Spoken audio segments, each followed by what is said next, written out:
Good morning, everyone.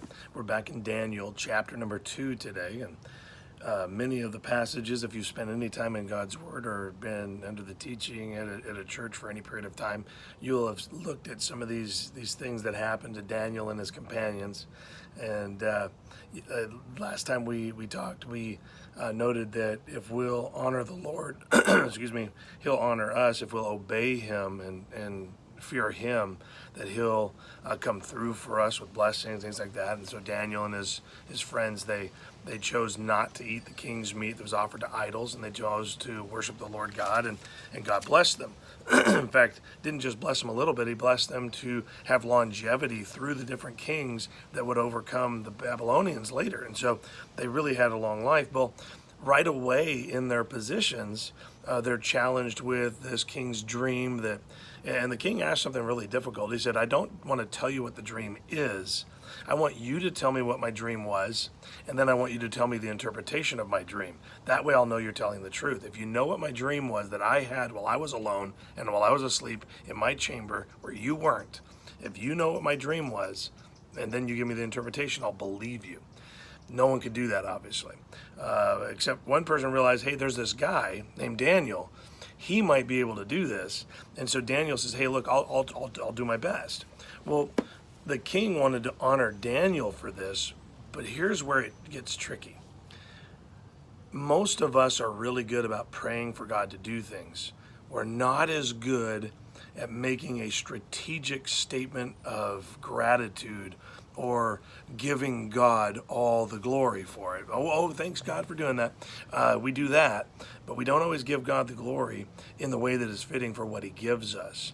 And so I want you to see this when Daniel made a statement to the king, hey, this is what I'm going to do. I'm going to share this interpretation. I'm going to ask the Lord to give me this interpretation because I want everyone to be saved. I want everybody to be spared. And I'm going to give God the glory for this. So listen to what he says in verse number 19 of chapter number 2. He says, then was the secret revealed to Daniel in a night vision. Then Daniel blessed the God of heaven. Daniel answered and said, blessed be the name of God forever and ever, for wisdom and might are His. And He changed the times and the seasons. He removeth kings and setteth up kings. He giveth wisdom unto the wise and knowledge to them who know understanding. He revealeth the deep and secret things. He knoweth what is in the darkness, and the light dwelleth with Him. I thank Thee and praise Thee, O Thou God of my fathers, who hast given me wisdom and might, and hast made known unto me now what we desire of Thee.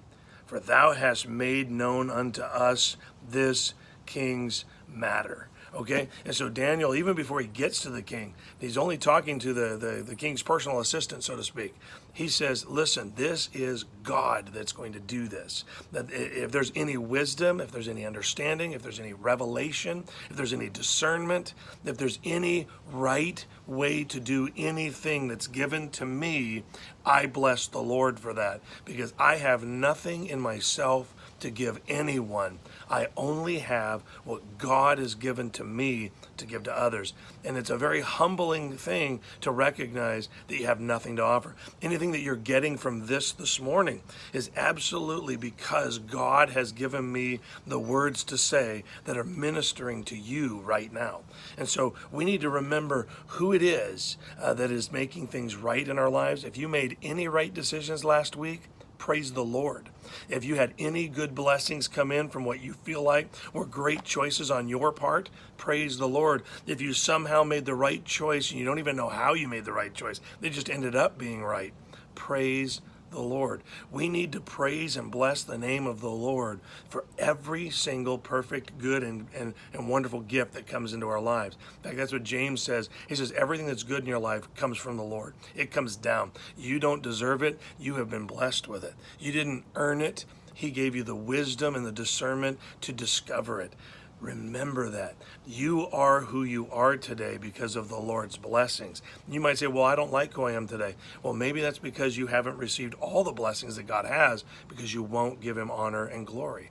Honor and glorify the Lord today. Start your week off with just simply praising God for every right thing that happens. And I guarantee you're going to see either at least a better attitude in yourself.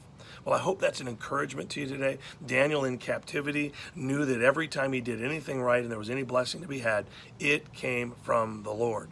And so there's where we need to get our attitude and our heart focused. Every good and perfect thing comes from above, from the Father of light. It comes down.